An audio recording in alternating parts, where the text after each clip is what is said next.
భూమి ఆకాశములు మహాకాశములు సృజించిన మా ప్రియ పరలోకపు తండ్రి, మీకు వేలాది కృతజ్ఞతాస్తుతులు స్తోత్రములు చెల్లించుకుంటున్నాం దేవా. అయ్యా, మమ్మల్ని అందరినీ ప్రభా నైనా నీ పరిశుద్ధమైన సన్నిధి, ఈ పరిశుద్ధమైన సహవాసము మాకు ఇచ్చినందుకు మీకు స్తోత్రములు. ప్రభా, నడిపించిన బిడ్డలు, ఇంకా రావాల్సిన బిడ్డల్ని కూడా నీ ఆత్మ చేత నడిపించి ప్రేరేపించి ప్రభా నేను నీ సన్నిధిలోకి నడిపించి ప్రభా తండ్రి దేవా నైనా. అలాగే నా ప్రభా తండ్రి, ఇప్పటి వరకు ప్రభా నీ దాసుని మీరు నిలబెట్టుకుని మీరు మాట్లాడిన మాటలను ప్రభువా, ఆయనకి ఇచ్చిన స్వస్థతను బట్టి మీకు స్తోత్రములు. నాయనా దేవా నాయనా, రెస్టరేషన్ కొరకు మీకు స్తోత్రములు అయ్యా.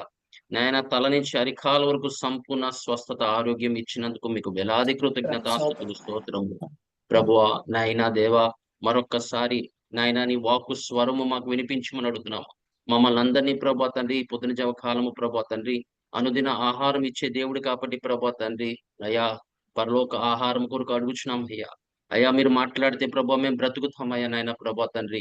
మేము సమస్తము నీ ద్వారానే జయించగలమని ప్రభా, నీ ద్వారానే రక్షణ అని ప్రభా, నీ ద్వారానే విమోచన అని ప్రభా, నీ ద్వారానే మా స్వస్థతలని ప్రభా మాకు తెలియపరుస్తున్న విధానం కొరకు నీకు స్తోత్రం. ప్రభులకు ప్రభువి, రాజులకు రాజైన దేవుడివి నా ప్రభు, ప్రతి బిడ్డని దర్శించండి. వాళ్ళ గృహాల మీద నీ శుభము పలుకుచున్నాను ప్రభా, వాళ్ళ బిడ్డల మీద నీ శుభము పలుకుచున్నాం ప్రభా. నాయన, వాళ్ళు రాకపోకలతో తోడై ఉండి నడిపించి దీవించి ఆస్వాదించమని నాయనా, నీ వాక్యము చదువుతున్న బిడ్డని కూడా నా ప్రభా నీ స్వాధీనపరచుకోమని ప్రభా యేసుక్రీస్తు ప్రభు శక్తి గల నామంలో అడిగి వేడుకుని పొందుకున్నాము మా తండ్రి. ఆమేన్. ఆమేన్. ఆమేన్. ఆమేన్. సరే, హల్లెలూయా. ఎఫెసీయులకు రాసిన పత్రిక 6వ అధ్యాయము 12వ వచనం చూడము. ఎఫెసీయులు 6:12. ఏలయనగా మనము పోరాడునది శరీరులతో కాదు, కానీ ప్రధానులతోనూ అధికారులతోనూ ప్రస్తుత అంధకార సంబంధులకు లోకనాథులతోనూ ఆకాశ మండలమందున్న దురాత్మల సమూహములతోనూ పోరాడుచున్నాము. ఆమేన్. ఆమేన్. ఆమేన్. ఎవరితో పోరాడుతున్నామమ్మా? అంధకార ప్రధానులతోనూ అధికారులతోనూ ప్రస్తుత అధికారులతో అంధకార సంబంధులకు. ముందు మనం తెలుసుకోవాల్సింది అంటే, మనం పోరాడేది శరీరములతో కాదు.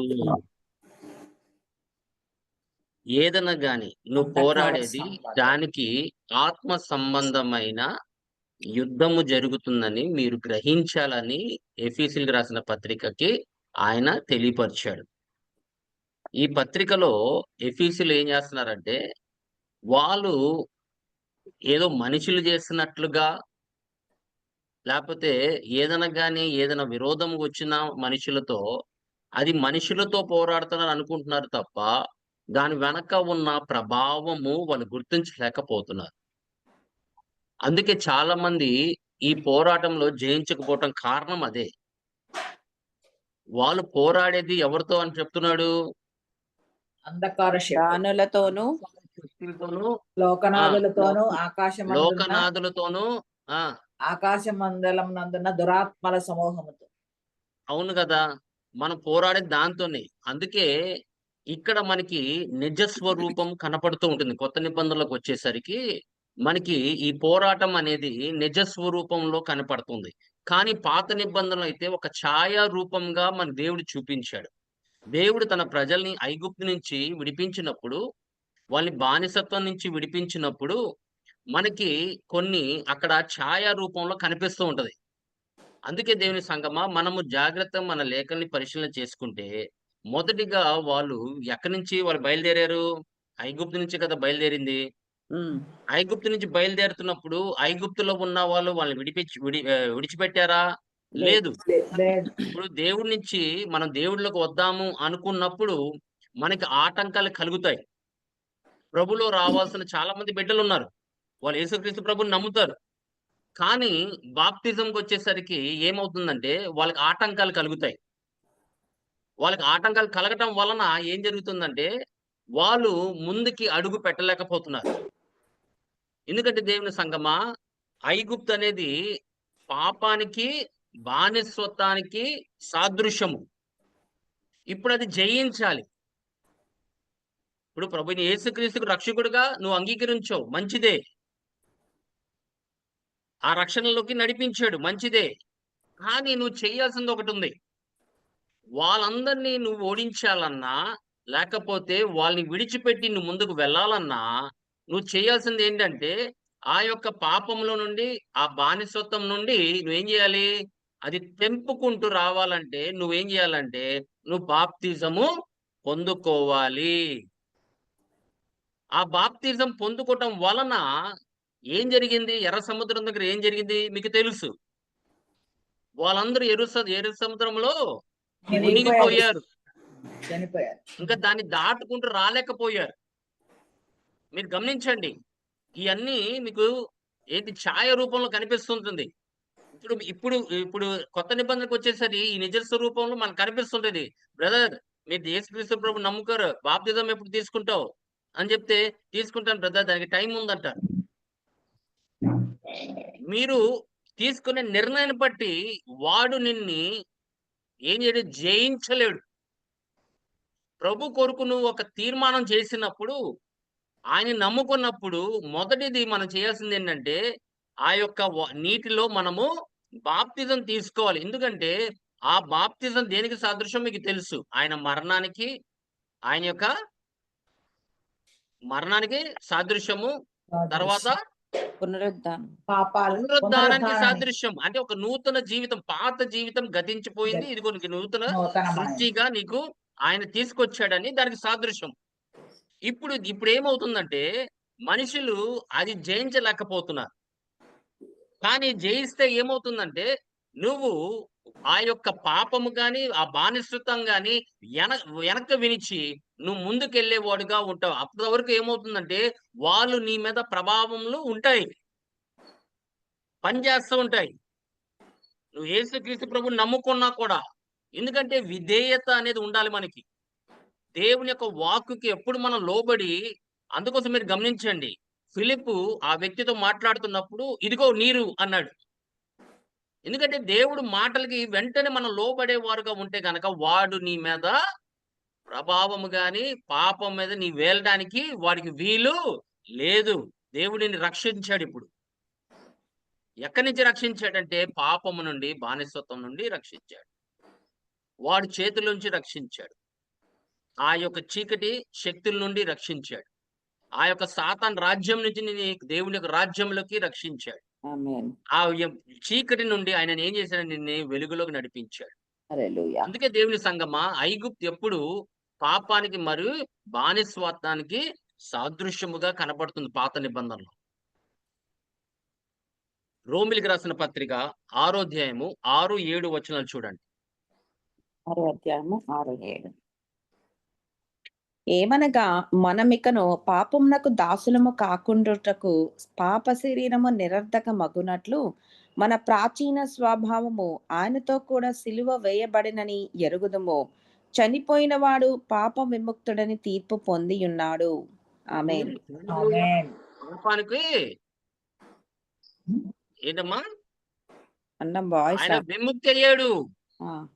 ఇప్పుడు బాప్తిజం వలన నువ్వేమయ్యావంటే నువ్వు ప్రాచీన స్వభావాన్ని విడిచిపెట్టి ఇప్పుడు ఒక నూతన స్వభావం నువ్వు ధరింపు చేసుకున్నావు కాబట్టి ఇప్పుడు నువ్వు పాత వ్యక్తి కాదు. వాడు నిన్ను కొత్తోళ్ళని దేవుడి యొక్క రాజ్యంలో ఉన్న వాళ్ళని వాడు ఏం చేయలేడు. ఎందుకంటే వాళ్ళు తీసుకునే నిర్ణయాన్ని బట్టి వాడిని నేను ముట్టడానికి కూడా అధికారం లేదు. ఎందుకంటే దేవుని సంగమా అందుకోసమే బాప్తిజము పాప క్షమాపణ నిమిత్తము బాప్తిజం తీసుకోమన్నాడు. ఇప్పుడు ఆ పాపం నుంచి నువ్వు బయటికి రావాలన్నా, బానిసత్వం నుంచి బయటికి రావాలన్నా నువ్వు చేయాల్సింది ఏంటంటే యేసుక్రీస్తు ప్రభుని రక్షకుగా అంగీకరించి ఆయన యొక్క పరిశుద్ధమైన నామంలో యేసుక్రీస్తు ప్రభు నామంలో నువ్వు బాప్తిజం పొందుకొని పాప క్షమాపణ నిమిత్తము అన్నాడు. చూసారా? అప్పుడు మీకు ఆత్మని అనుగ్రహిస్తాడని వాగ్దానం చేశాడు. దేవుని సంగమా మనం కూడా ఐగుప్తు నుంచి చాలా మంది వచ్చేసారు. కానీ ఈ యొక్క పోరాటంలో, ఈ యొక్క ప్రయాణంలో అక్కడితో ఆగలా. ఇజ్రాయెల్ శత్రువులు అక్కడితో ఆగలేదు. మొదటి శత్రువు ఐగుప్తే, పాపమే. బానిసత్వంలో బ్రతికే వాళ్ళు క్రైస్తవులు చాలా మంది ఉన్నారు. సంఘానికి వస్తారు, మాట్లాడితేనేమో ఇంకా టైం ఉంది, ఇంకా టైం ఉంది, ఇంకా టైం ఉందని చెప్పిన వాళ్ళు చాలా మంది ఉన్నారు. వాళ్ళతో దేవుడి గురించి మాట్లాడినప్పుడు ఇంకా టైం ఉంది బ్రదర్, ఇంకా టైం ఉంది, నేను మారి వస్తాను. నువ్వు మారి వస్తే ఇంకా రక్షకుడికి ఎందుకు? నువ్వు మొత్తం విడిచిపెడితే ఇంకా ఆయన రక్షకుడికి ఎలా అవుతాడు? ఆయన మారుస్తాడు. నువ్వు ఉన్నట్టుగా ఆయన దగ్గరికి రావాలి. నీ జీవితం ఆయనకి అప్పు చెప్పుకోవాల్సిన అవసరం ఉంది. ఇదిగో ప్రభువా, నా ప్రాణాత్మ దేహాలు నీకు సమర్పించుకుంటున్నా. నీవే నా ప్రభువి, నీవే నా రక్షకుడివి, నా విమోచకుడివి. నీ రక్తంతో నన్ను కడిగి పరిశుద్ధపరిచి, ఇదిగో నీ నామంలో నేను బాప్తిజం తీసుకోబోతున్నాను. నన్ను పాపం నుండి, బానిసత్వం నుండి నన్ను విముక్తి చేయి ప్రభువా అని మాట నువ్వు గనక ఆ యొక్క మనస్ఫూర్తిగా నువ్వు ప్రార్థన చేసినడలా, బాప్తిజం పొందినడలా, దేవుడు నిన్ను రక్షిస్తున్నాడు. ఆ మొదటి శత్రువు నుండి నేను రక్షిస్తున్నాడు. పాపం అనేది నుండి నిన్ను రక్షిస్తున్నాడని దేవుడి వాక్యం చెప్తుంది. దేవుని సంగమా, అక్కడితో వాళ్ళు వాళ్ళ ప్రయాణం. వాళ్ళు బయటికి రాగానే నిర్గమ కాండము, వాళ్ళు ఎర్ర సముద్రముని దాటంగానే ఎక్కడికి వచ్చారు? నిర్గమ కాండము 17వ అధ్యాయము 8 నుండి చదవమ్మా. 17వ అధ్యాయం 8 నుండి. తరువాత అమాలేకీయులు వచ్చి రెఫీదీములో ఇశ్రాయేలీయులతో యుద్ధము చేయగా మోషే యెహోషువతో మన కొరకు క్రైస్తవ జీవితం అక్కడతో ఆగదు. అవును, బాప్తిజం పొందిన తర్వాత ఇప్పుడు ఎర్ర సముద్రము బాప్తిజానికి సాదృశ్యమా కాదా? అవునండి, అవును అవును, అవునా? అవునండి. అవును. ఎలా? నీళ్ళ మధ్యలో నుంచి నడిపించారు. అవునమ్మా, మనం మాట్లాడేటప్పుడు ఎప్పుడన్నా గాని కొత్త నిబంధనలో రాయబడిందంతా నిజ స్వరూపం అని చెప్తున్నాడు. ఆ నిజ స్వరూపము కొరింథీయులకు రాసిన మొదటి పత్రిక 10వ అధ్యాయంలో ఆయన చెప్తున్నాడు. ఆ ఎర్ర సముద్రమే బాప్తిజం అని చెప్తున్నాడు. ఆమేన్. వాళ్ళ మీద ఉన్న మేఘము పరిశుద్ధాత్మ అభిషేకం అని చెప్తున్నాడు. ఇప్పుడు వాళ్ళు దాటుకుంటూ వచ్చారు. రాగానే మొదటి శత్రువు చూడండి, ఎవరు? అమాలేకీయులు. వాళ్ళు ఏం చేశారు? చదవమ్మా. మోషే యెహోషువతో మన కొరకు మనుషులను ఏర్పరిచి వారిని తీసుకుని బయలు వెళ్లి అమాలేకీయులతో యుద్ధము చెయ్యుము. రేపు నేను దేవుని కర్రను చేత పట్టుకుని ఆ కొండ శిఖరము మీద నిలిచెదనెను. యెహోషువ మోషే తనతో చెప్పినట్లు చేసి అమాలేకీయులతో యుద్ధమాడెను. మోషే, అహరోను, హూరు అనువారు ఆ కొండ శిఖరం ఎక్కిరి. మోషే తన చెయ్యి పైకెత్తినప్పుడు ఇశ్రాయేలీయులు గెలిచిరి. మోషే తన చెయ్యి దింపినప్పుడు అమాలేకీయులు గెలిచిరి. మోషే చాలు తల్లి, చాలు. అక్కడి నుంచి మనకు తెలుసు అక్కడికి ఎవరు వచ్చారంట? రెఫెదెంకి వచ్చినప్పుడు అమాలేకీయులు వచ్చారు. అమాలేకీయులు దేనికి సాదృశ్యము? శరీరానికి సాదృశ్యం. వాళ్ళు శరీరక సాదృశ్యం. నీ శరీరమే నీకు శత్రువుగా మారుతుంది. నువ్వు బాప్తిజం పొందిన తర్వాత ఏమైందంటే నీ ఆత్మకి రక్షణ కలిగింది. ఇప్పుడు నువ్వు శరీరంలో జీవిస్తున్నావు. శరీరంలో జీవిస్తున్నాం కాబట్టి నీకు శరీరముతో పోరాటం ఉంటుంది. ఇప్పుడు శరీరంతో పోరాడి నువ్వు గెలవాలన్నగా నువ్వేం చేయాలి? నువ్వు దేవుడి సన్నిధిలో కూర్చొని నువ్వు దేవుడితో సహవాసము చేసినప్పుడు ఆ ఇచ్చలన్నీ పోతూ ఉంటాయి. శరీర సంబంధమైన ఆశలు, శరీర సంబంధమైన జీవితము నువ్వు విడిచిపెట్టి నువ్వు దానికి కాకుండా నీ ఆత్మకి, అందుకోసమే నీ ఆత్మకి నీ శరీరానికి పోరాటం అనేది ఉంటుంది. అది నువ్వు జయించాలి. అందుకోసమే అక్కడ బాప్తిజంతో ఆగిపోయింది. ఇప్పుడు నువ్వు దేవుడు కుమారుడుగా మార్చబడ్డావు, నువ్వు దేవుడు కుమార్తెగా మార్చబడ్డావు. దేవుడు నిన్ను కాపాడుతున్నాడు. కానీ నీకు ఒక శత్రువు ఉన్నాడు. ఆ శత్రువు ఎవరో కాదు, నీ శరీరమే. నీ శరీరము అనేక విషయాలు మళ్ళీ ఆయన లోకంలోకి తీసుకెళ్ళటానికి ప్రయత్నం చేస్తూ ఉంటాడు. అందుకే బైబిల్ చెప్తుంది మనకి ప్రకృతి సంబంధమైన శరీరం ఉంది, ఆత్మ సంబంధమైన శరీరం ఉంది. ఆమేన్. ఈ ఆత్మ సంబంధమైన శరీరం ఇప్పుడు నూతనపరచబడింది కాబట్టి ఇప్పుడు ఏమవుతుందంటే అది దేవుడు వాటి గురించి ఆలోచిస్తుంటాయి. దేవుని తృప్తిపరచడమే ఆలోచిస్తూ ఉంటారు.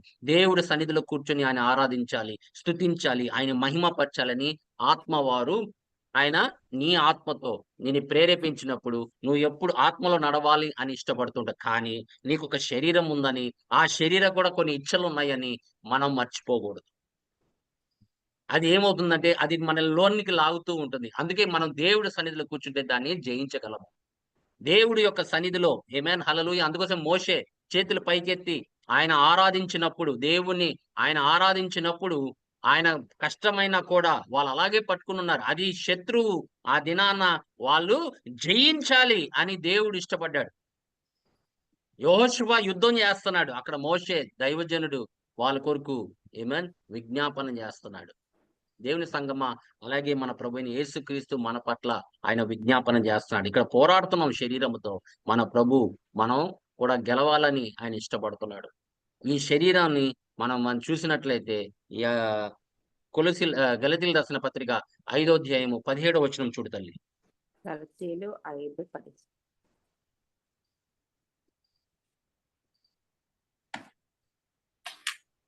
శరీరము ఆత్మకును, ఆత్మ శరీరమునకును విరోధముగా ఆపేక్షించును. ఇవి ఒకదానికొకటి వ్యతిరేకముగా ఉన్నవి కనుక మీరేవి చేయ నిశ్చయింతురో వాటిని చెయ్యకుందురు. ఆమేన్.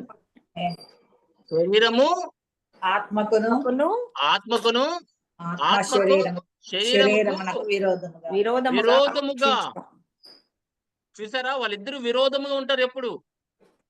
ఇప్పుడు ప్రార్థన ఉందంటే మనం బయటికి వెళ్ళాలి, శరీరం మనం బయటికి వెళ్ళాలంటది. లేదు ప్రార్థనలో కూర్చుందాం, లేదు నిద్ర కావాలి. మీరు గమనించండి, ఆ పోరాటం ఉంటూనే ఉంటుంది. దేవుని సంగమా, నువ్వు ఎలా జయించుస్తున్నావు అనేది ఇంపార్టెంట్. నువ్వు ఏ వైపు నువ్వు వాలుతున్నావు అనేది ఇంపార్టెంట్. లేకపోతే ఏమవుతుందంటే అది నిన్ను స్వాధీనపరచుకుంటది. శరీరం ఏంటంటే అలాగే నిన్ను ఆకర్షిస్తూ ఉంటది. లోకం వైపు గాని దేవుడి నుంచి కాకుండా పక్కకు తీసుకెళ్దామని ఎంతో ప్రయత్నం చేస్తుంది. ఆత్మ ఏమో నీకు దేవుడి వాట్లు వాళ్ళకి ఎప్పుడు వైర్యం ఉంటూనే ఉంటుంది. ఇద్దరికి ఎప్పుడు ఆ యొక్క కాన్ఫ్లిక్ట్ ఉంటానే ఉంటుంది. They will always be a conflict between the flesh and the spirit. It is a battle. It depends how you win it. ఏ వైపు నువ్వు ఉన్నావు అనేది అక్కడ మనకి తెలిసిపోతుంటుంది. మీరు గమనించండి, పొద్దునే మనం ఆరాధించాలి, అలాం పెట్టుకుంటాము. ఇది వాస్తవము. అలాం పెట్టుకుంటాము, లెగవడానికి ఇంకొక 5 నిమిషాలే అని అలాం మళ్ళీ మారుస్తాం. ఇంకొక 10 నిమిషాలు, ఇంకొక 10 నిమిషాలు, పర్లేదు ఇంకొక 10 నిమిషాలు. అది ఎవరు? శరీరం. అదే ఆ 5:30కో 6 ఎప్పుడు పెట్టుకున్నావా అలాము? 4 పెట్టుకున్నావా, 3 పెట్టుకున్నావా, వెంటనే లెగవగలిగితే అది ఆత్మ. ఆత్మ శరీరాన్ని ఎప్పుడు జయించాలి. ఎప్పటికీ వాళ్ళిద్దరికి ఏమవుతుంది? వైర్యం ఉంటుంది, విరోధం ఉంటుంది. వాళ్ళకి లోకపరంగా మన లోకం నుంచి తీసుకుపెట్టాం కాబట్టి ఈ శరీరము లోక వాటి మీదే ధ్యాస ఉంటుంది. దేవుని సంగమా, ఈ శరీరము దాని వాటి ఇచ్చల్ని తృప్తిపరచడానికి ప్రయత్నం చేస్తుంది. అందుకే దేవుని సంగమా, దాని తర్వాత 5:21 22లో 22లో ఏం చెప్తున్నాడు?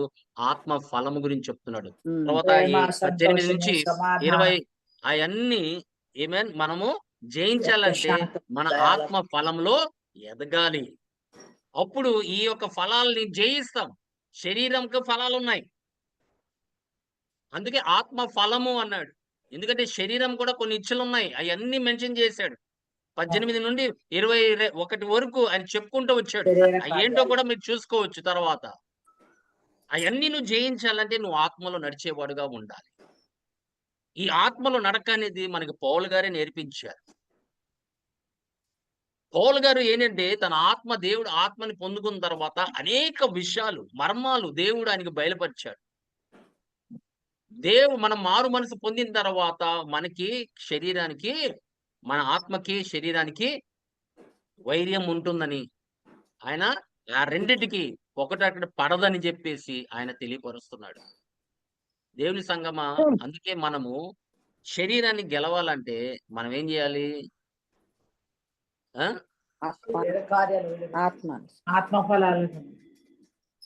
ఎలా గెలిచారు వాళ్ళు? చేతులు పైన ఉన్నప్పుడే కదా. అవును,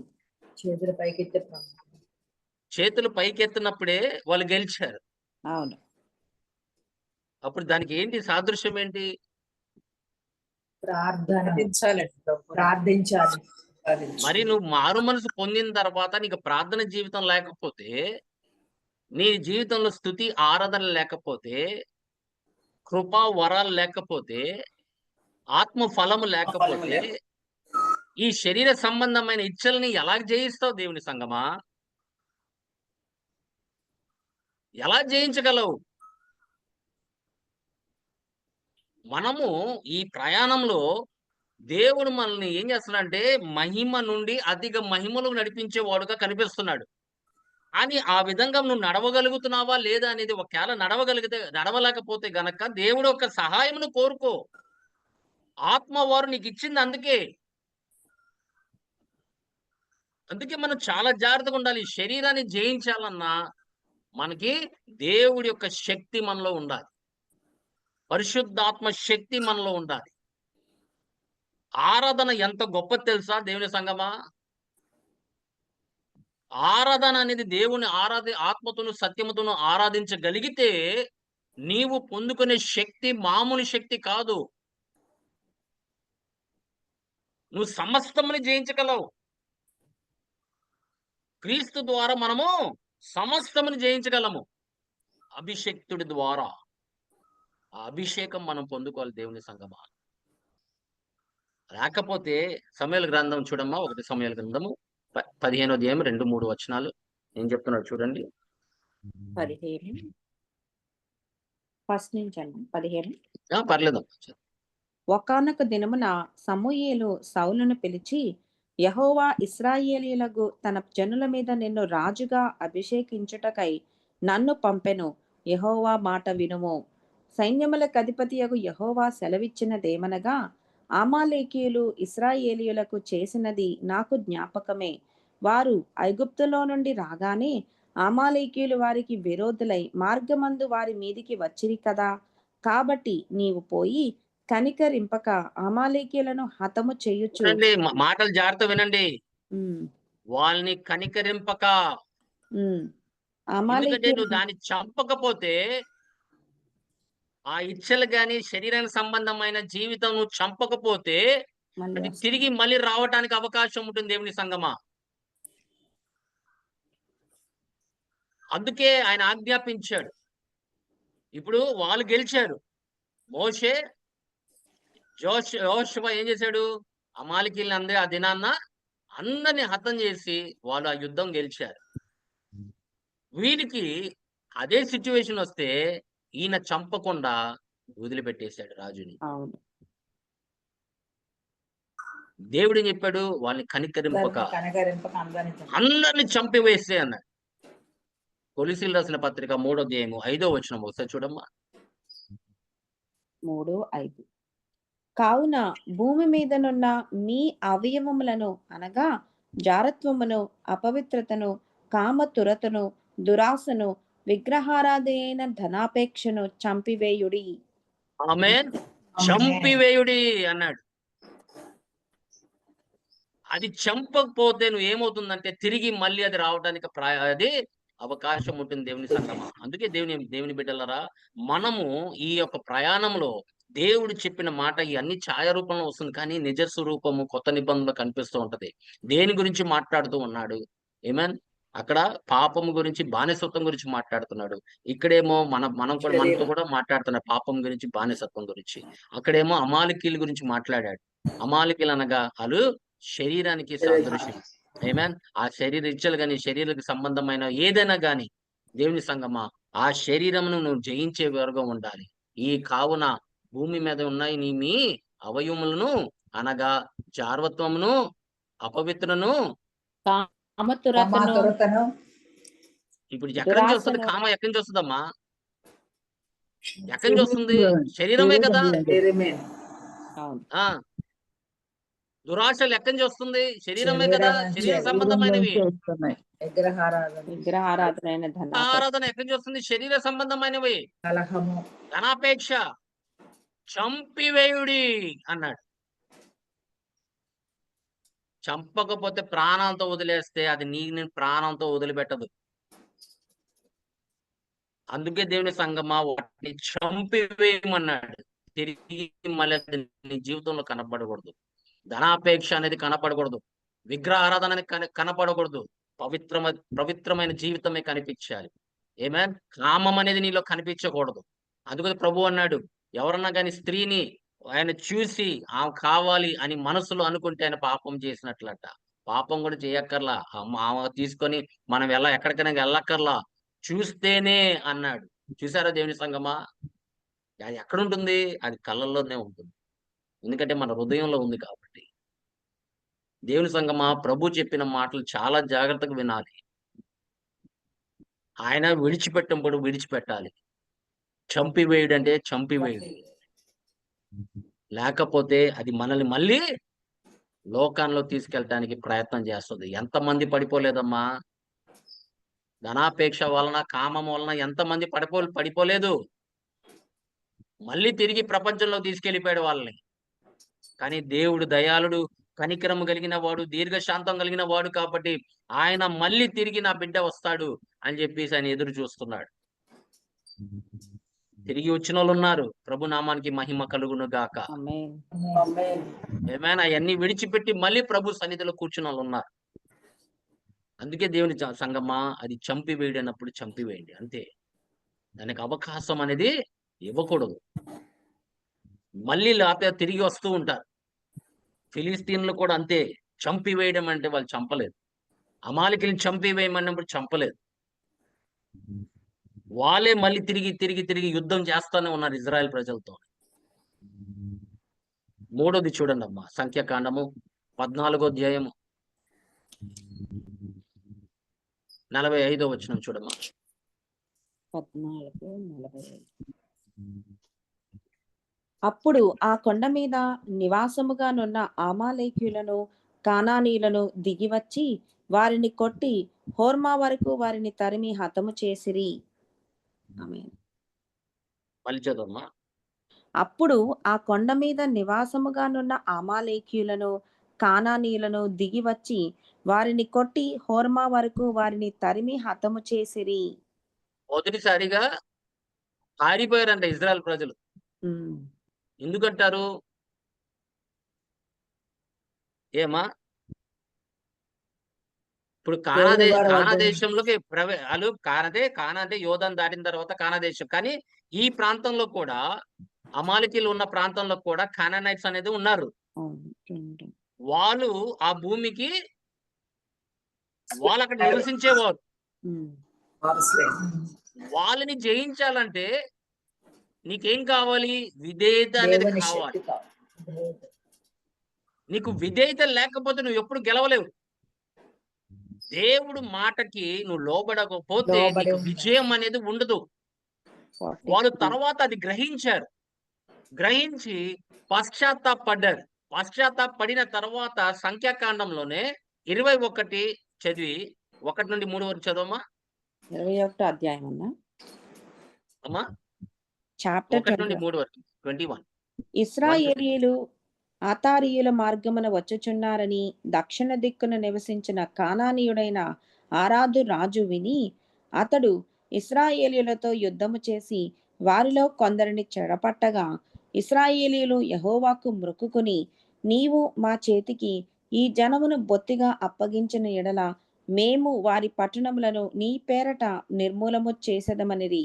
యెహోవా ఇశ్రాయేలీయుల మాట ఆలకించి ఆ కానానీయులను అప్పగింపగా ఇశ్రాయేలీయులు వారిని వారి పట్టణములను నిర్మూలము చేసిరి. అందువలన ఆ చోటుకి హోర్మా అను పేరు పెట్టబడెను. ఆమేన్. ప్రభు నామానికి మహిమ కలుగును గాక. చూసారా, ఈ కానానీయులను నువ్వు జయించాలంటే నీకేం కావాలి? విధేయత కావాలి. మొదటిసారిగా వాళ్ళు విధేయత చూపిలేదు కాబట్టి వాళ్ళు ఓడిపోయారు.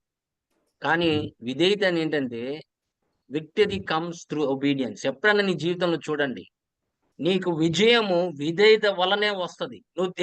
నువ్వు ఎంత లోబడినప్పుడు, దేవుడు మాటలకి నువ్వు ఎంత లోబడినప్పుడు. అందుకే ఆయన అంటాడు, 2వ దినవతంత్రాలు 20:20 చూడమ్మా. 20వ అధ్యాయము 20వ వచనం. 20వ వచనం.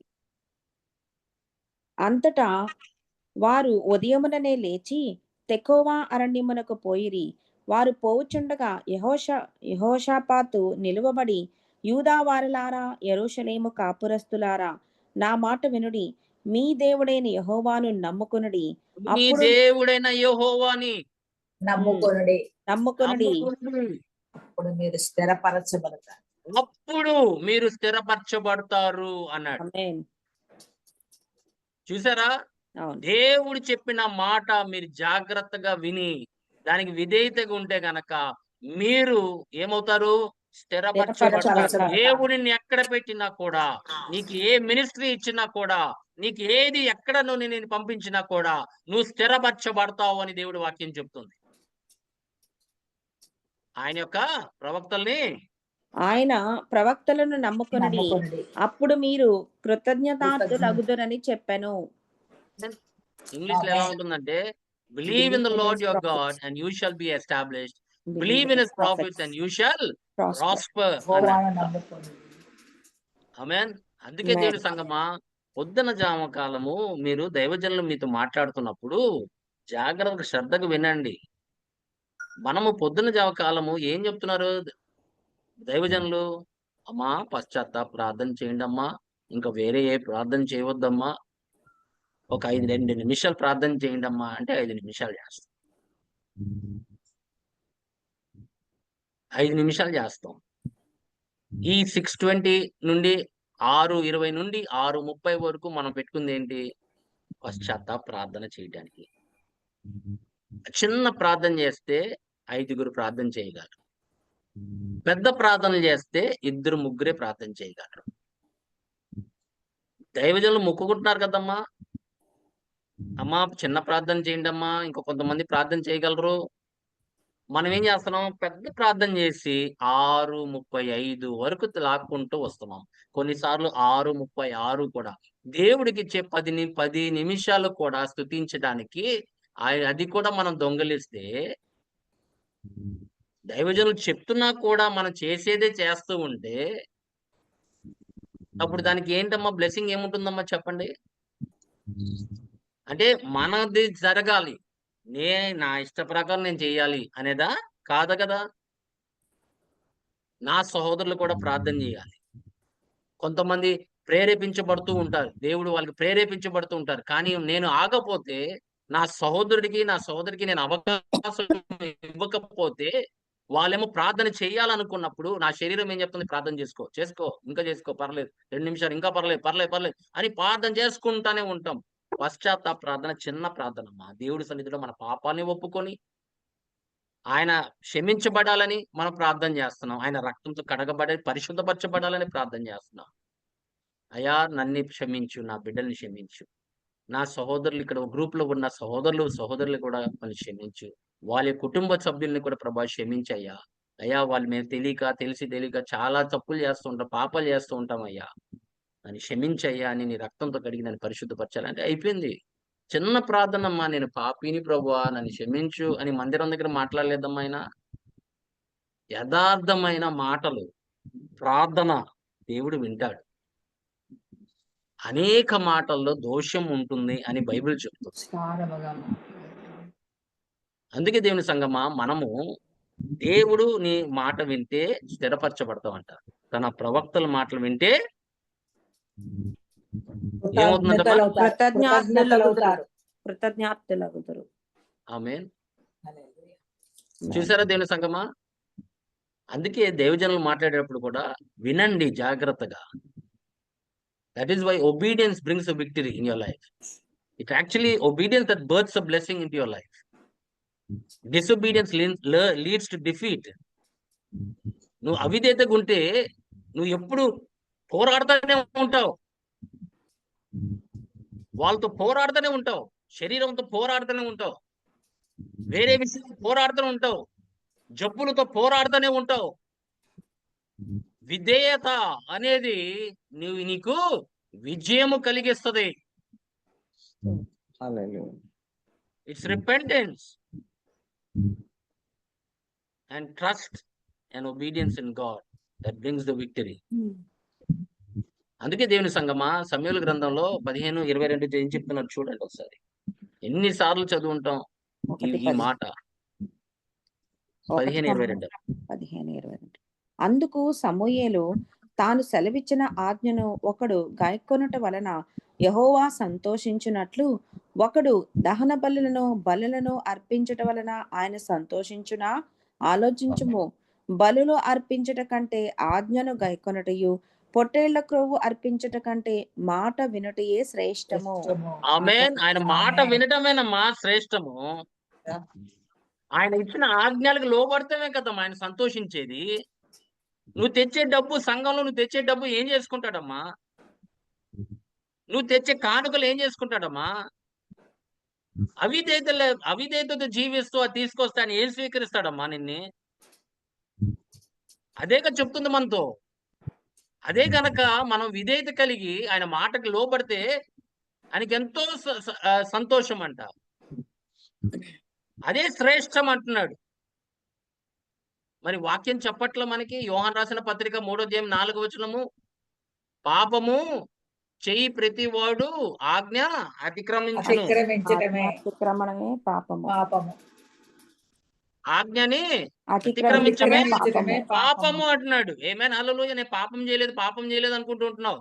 ఆయన మాటకు లోబడబోవటమే పాపం అమ్మా అని చెప్తుంది. ఆయన చెప్పిన మాటకి లోబడబోవటమే పాపం అని చెప్తుంటే, ఇంకా మనం ఆయన ఆజ్ఞాన్ని అతిక్రమించితే ఏమవుతుంది? పాపమే కదమ్మా.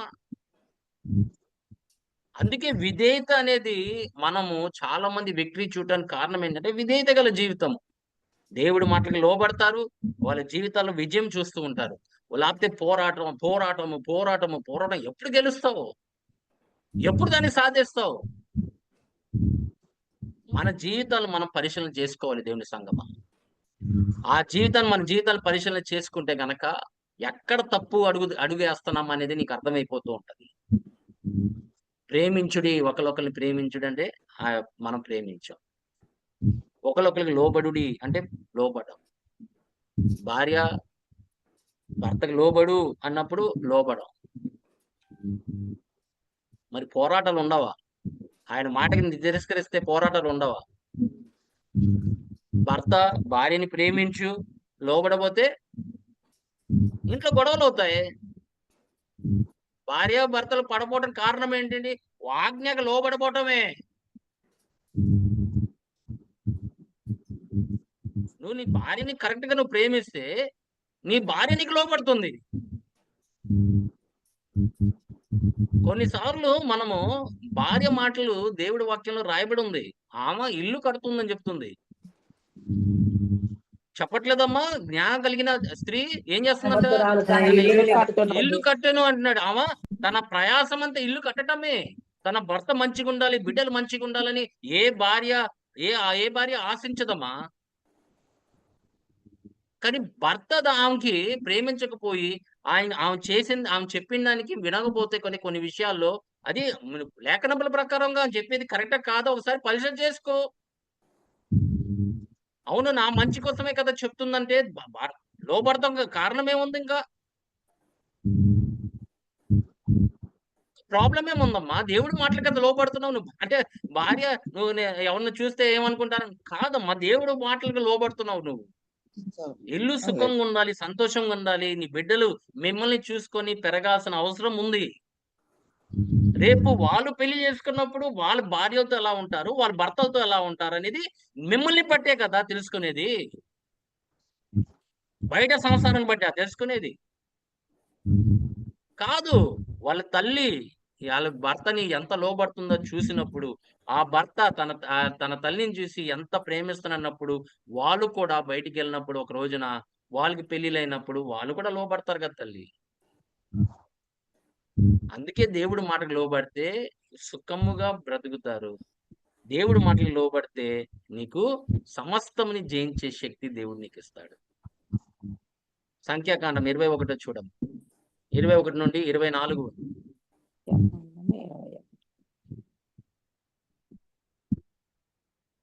21-24 అన్నా? అవును తల్లి. ఇశ్రాయేలీయులు వారిని 21 మళ్ళీ 21 నుండి 24 వరకు. ఇశ్రాయేలీయులు ఆమోరీయుల రాజైన సీహోను నొద్దకు దూతలను పంపి, మమ్మును నీ దేశములో బడి వెళ్ళనిమ్ము, మేము పొలములకైనను ద్రాక్ష తోటలకైనను పోము, బావుల నీళ్లు త్రాగము, మేము నీ పొలిమేరలను దాటు వరకు రాజమార్గములోనే నడిచిపోదమని అతనితో చెప్పించిరి. అయితే సీహోను ఇశ్రాయేలీయులను తన పొలిమేరలను దాటనీయలేదు. మరియు సీహోను తన సమస్త ప్రయాణానికి ఆటంకం కలిగించే వాళ్ళు ఉంటారు. ఇప్పుడు సియోను ఎవరికి రాజు? అమోరీలు మోరియలు. అమోరీలు ఇప్పుడు ఈ రాజు ఏం చేస్తున్నాడు? వాళ్ళ ప్రయాణంలో ఆటంకపరుస్తున్నాడు. వాళ్ళు వెళ్ళివ్వకుండా. ఉమ్. మీరు గమనించారా? మీ ప్రయాణంలో ఎంతమంది ఆటంకపరుచుంటారు, అడ్డపడి ఉంటారు. నువ్వు దేవుడి దగ్గరికి వెళ్ళాల్సినప్పుడు, నీ గమ్యంలో నడిచేటప్పుడు ఆటంకపరిచే వాళ్ళు చాలా మంది ఉంటారు. చాలా మంది ఉంటారు. వాళ్ళని నువ్వు జయించాలి. నీ ప్రయాణము, నేను దేవుడితో నువ్వు ప్రయాణం చేసినప్పుడు ఇంకా వేరే సహవాసం అక్కర్లా. ఎవరన్నా కానీ అడ్డపడుతుంటే దాన్ని నువ్వు దాటించుకుంటూ వెళ్ళాలి. అందుకే దేవుని సంగమా, నీ ప్రయాణంలో ఆటంకపరిచే వాళ్ళను జయించాలి. ద్వితీయోపదేశ కాండం 2వ అధ్యాయం 24, 25 వచనాలు చూడమ్మా. ఖండము నెంబర్ అన్న డ్యూటెరోనమీ 2:24 నుంచి చదువు. Second chapter 2:24. మీరు లేచి సాగి ఆర్నోను ఏరు దాటుడి. ఇదిగో ఆమోరీయుడైన హెష్బోను రాజుకు సీహోనును అతని దేశమును మీ చేతికి అప్పగించి తిని దాని స్వాధీనపరచుకున మొదలుపెట్టి అతనితో యుద్ధము చేయుడి. నేడు నేను నీ వలని భయము, నీ వలని వెరుపు ఆకాశము క్రిందనున్న సమస్త దేశముల వారికిని పుట్టింప మొదలు పెట్టుచున్నాను. వారు నిన్ను గూర్చిన సమాచారము విని నీ ఎదుట వణికి మనోవేదన నొందుదురు. ఆమేన్. దేవుని సంగమా, ప్రయాణము ఇప్పుడు వీళ్ళ గమ్యం ఏంటి? కానా దేశము. దేవుడు వాళ్ళకి నిర్ణయించిన దేశంలోకి ప్రవేశించడానికి ఒక ప్రాంతంలో నువ్వు నడిచేటప్పుడు ఆ గమ్యం నువ్వు చేరాలంటే నిన్ను ఆటంకపరిచే వాళ్ళు చాలా మంది ఉంటారు. They are barriers to God's promises. దేవుడి వాగ్దానము నీ జీవితంలో నెరవేర్చుకోవటమే వాళ్ళ ప్రయత్నం. వాళ్ళ ప్రయత్నం అంటే ఏంటంటే, దేవుడు నీకు ఇచ్చిన వాగ్దానము మీరు అది నెరవేర్పు జరగకుండా ఉండటానికి చాలా మంది నీకు ఆటంకపరుస్తూ ఉంటారు. ఎందుకంటే దేవుని సంగమా, వాళ్ళకి తెలుసు, సాతానికి తెలుసు. అందుకే మనం శరీరాలతో పోరాడట్లేదని చెప్తున్నాడు. నువ్వు దేవుడితో నడిచేటప్పుడు ఆటంకపరిచే వాళ్ళు చాలా మంది ఉంటారు. దేవుడి యొక్క వాగ్దానము నీ జీవితంలో నెరవేర్చకపోవడం వాళ్ళకి ఇష్టం.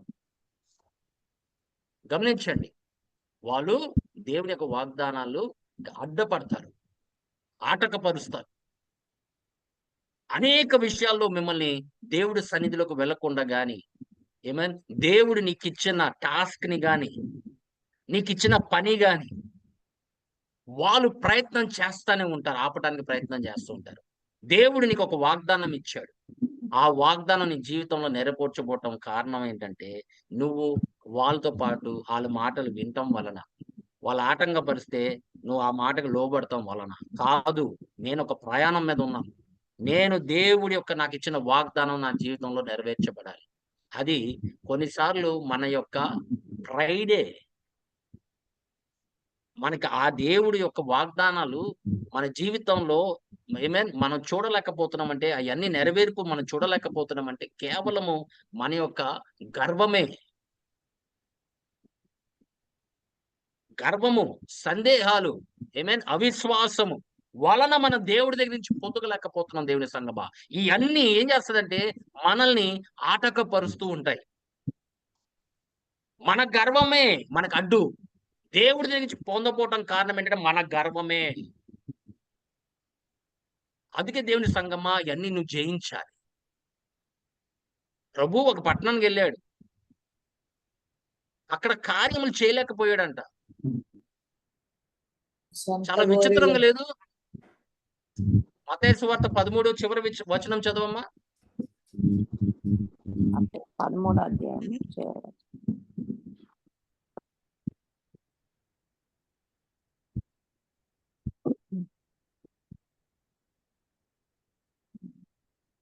13 చివరి వచనం. వారి అవిశ్వాసమును బట్టి అవిశ్వాసాన్ని బట్టి ఆయన అక్కడ అనేకమైన అద్భుతములు చేయలేదు.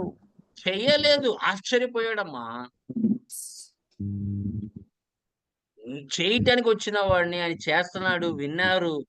అక్కడ వాళ్ళ అవిశ్వాసం చూసి అనేక అద్భుతములు అద్భుతములు అద్భుతం చేయలేడు. చేయలేడు. ఎందుకు చేస్తాడమ్మా? వాళ్ళ అవిశ్వాసం. అవిశ్వాసం అలా ఉంది. వాళ్ళ సందేహాలు, వాళ్ళ హృదయ సందేహాలు అలా ఉన్నాయి. అందుకే దేవుని సంగమా, ప్రభు చెప్పిన మాట, నా గాయాల ద్వారా నీకు స్వస్థత అని చెప్పాడు. అయిపోయింది అది. It's a finished issue. అప్పుడు మనం ఏం చేయాలి? దేవా, నీ గాయాల ద్వారా నాకు స్వస్థత కలిగిందయ్యా. స్వస్థత కలిగింది. ఆ మాటలను పలికినప్పుడు, విశ్వసించినప్పుడు, నీ కొరకు ఆయన ఏం చేశాడు? తన కుమారుడే నీకు ఇచ్చిన వాడు నిన్ను స్వస్థపరచడమ్మా, చనిపోవడానికి కుమారుడే ఇచ్చాడు నిన్ను దీవించడమ్మా. కుమారుని కొరకు శిలువ మీద వేలాడిన దేవుడు తన కుమారుడిని నీకు సమస్తం అనుగ్రహించడమ్మా. మన ప్రయాణిక ఆటంకము మన గర్వమే. మన ప్రయాణిక ఆటంకము సందేహాలే. మన ప్రయాణిక ఆటంకము మన అవిశ్వాసమే. అందుకో గర్వంతో చాలా జాగ్రత్తగా ఉండాలి. గర్వము వలన మనము ముందుకు వెళ్ళలేము. దేవుడితో ప్రయాణం చేయాలంటే ముందు గర్వాన్ని విడిచిపెట్టాలి. సందేహాల్ని పక్కన పెట్టు. వాక్యం చదువు. పరిశుద్ధాత్మ సహవాసం చేసినప్పుడు పరిశుద్ధాత్మ సహాయము కోరు. నీకు అనేక విషయాలు తెలియపరుస్తాడు. అలాగే అడిగే కొద్దిగా అడగాలి, దేవుణ్ణి అడగాలి. ప్రభువా, ఇది ఎలా సాధ్యం, ఇది ఎలా సాధ్యం, ఇది ఎలా సాధ్యము. ఆయన నీకు తెలియపరుస్తాడు నువ్వు వాక్యం చదివే కొద్దీ. ఆమేన్. ఎందుకంటే ఆయనకి సమస్తము సాధ్యమని చెప్తున్నాడు. అడగండి. డౌట్ ఉంటే దేవుడిని అడగండి. ప్రభువా, నా యొక్క డౌట్ ని క్లారిఫై చేయి, తీసివేయి. అలా అడగలా శిష్యులు వచ్చి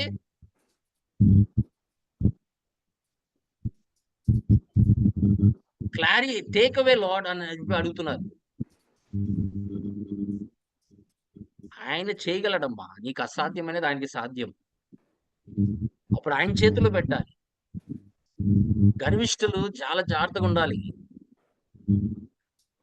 నేను చేయగలను అనుకుంటే అది తప్పు. నేను ఒంటరిగా నేను పోరాడతాను అనుకునేది తప్పు. లేకపోతే సంఘం ఇవ్వడు మనకి. సంఘంలో ప్రార్థన చేసేవాళ్ళు ఉంటారు. లేదు, నాకు అవసరంలా, నేను సింగిల్ గా నేను ప్రార్థన చేసుకుంటా, నాకు ఎవరిది సహాయం అక్కర్లేదు అనుకున్నవారు చాలా తప్పు. అది గర్వము. నాశనానికి ముందు గర్వము నడుచును అన్నాడు. చూసారా? అందుకే అలాంటి ఆటంకాల్ని ఈ రాజు ద్వారా మనకి చూపిస్తున్నాడు. మన ప్రయాణంలో ఆటంకపరిచే వాళ్ళు ఉంటారు. అది మనలోనే ఉంటాయి కొన్ని.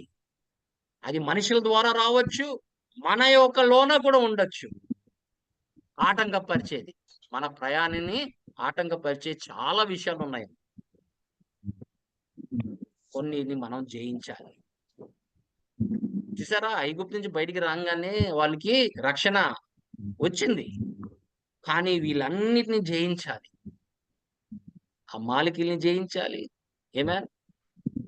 తర్వాత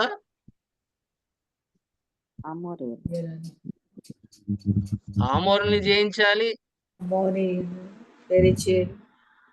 మీరు గమనించండి, ఫిలిస్తీయుల్ని జయించాలి. అన్ని జయించుకుంటూ రావాలి. ఒక్కొక్కటి ఒక్కొక్క సాదృశ్యముగా కనిపిస్తూ ఉంటుంది. ఒక చోటుకు వచ్చారు, మళ్ళీ ఇంకో వ్యక్తి కనిపిస్తూ ఉంటాడు. సంఖ్యాకాండం 21:33 నుండి చదవమ్మా, 35 వరకు. 21 అన్నా? సంఖ్యాకాండం 21:33 నుండి 35.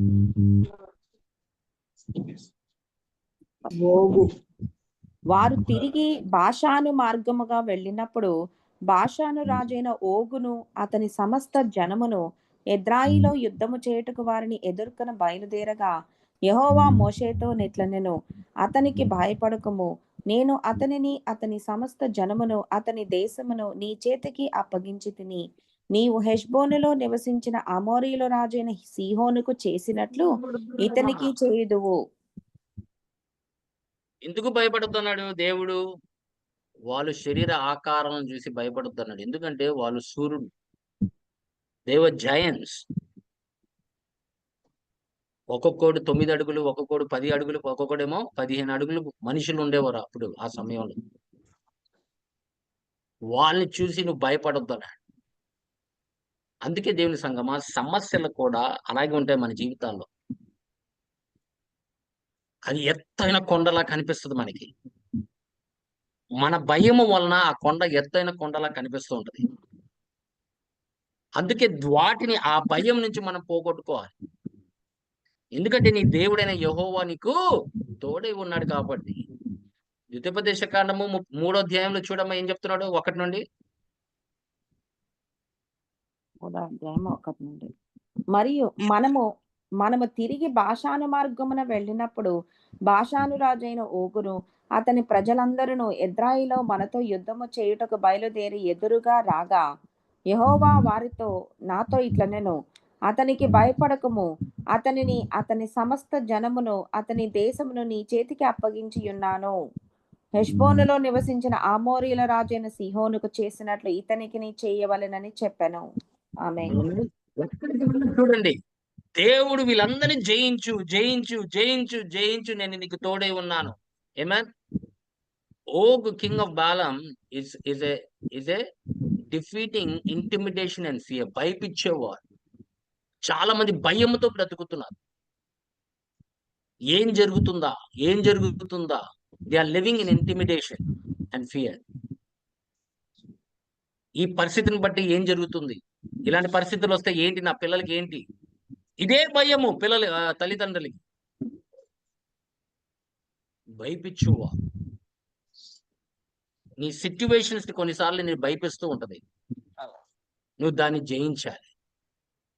అది గొలయతలా కనిపించినా, పర్వతంలా కనిపించినా నువ్వు భయపడాల్సిన అవసరం లేదు. నీ దేవుడైన యెహోవా, నీ ప్రభు యేసు నీతో ఉన్నాడు.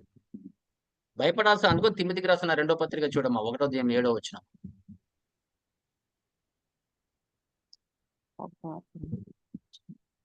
దేవుడు మనకు శక్తియు ప్రేమయు ఇంద్రియ నిగ్రహమును గల ఆత్మనే ఇచ్చెను, కానీ పిరికితనము గల ఆత్మనియ్యలేదు. ఆమేన్. ఆమేన్. చూసారా, వాళ్ళకి ధైర్యపరచడానికి కారణం ఏంటంటే దేవుడు వాళ్ళకి తోడే ఉన్నాడు. ఇప్పుడు దేవుడు నీలో ఉన్నాడని చెప్తున్నాడు, నీతో ఉన్నాడు, నీలో ఉన్నాడని చెప్తున్నాడు. అది నువ్వు విశ్వసించకపోతే అలాగే భయముతోనే బ్రతుకుతూ ఉంటాం.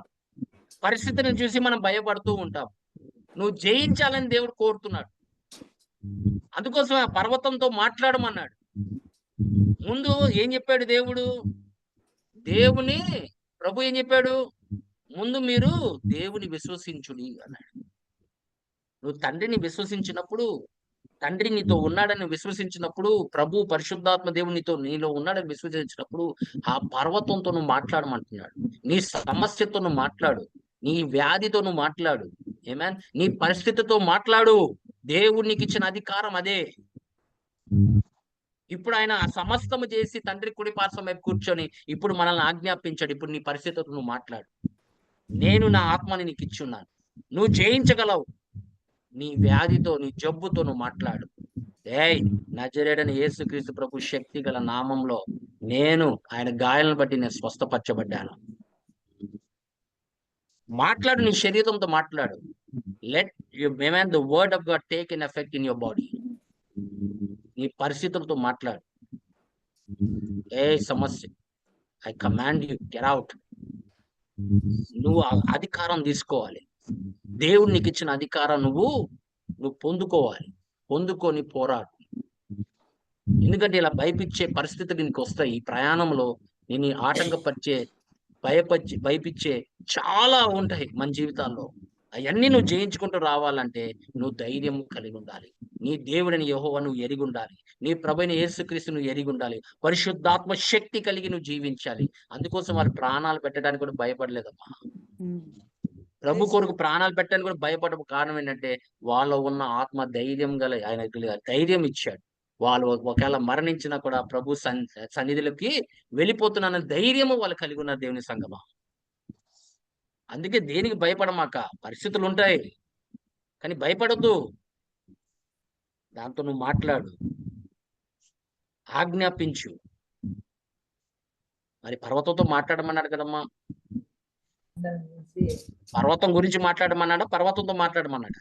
పర్వతంతో మాట్లాడమన్నాడా, ఆ సమస్యతో మాట్లాడమన్నాడా?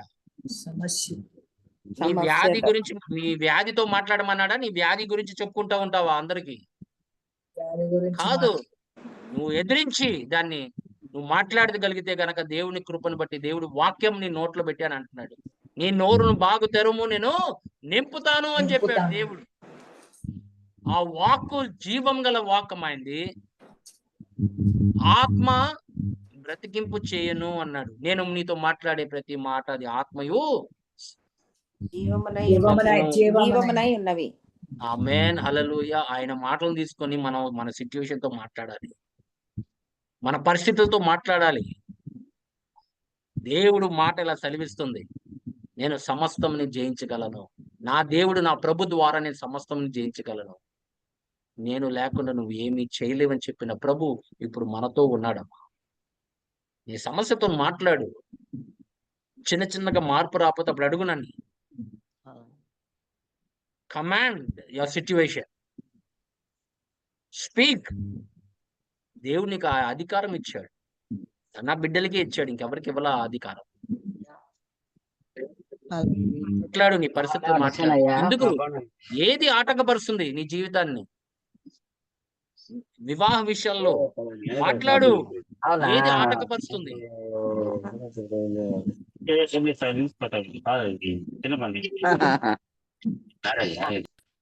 నానా మ్యూట్ చేయను.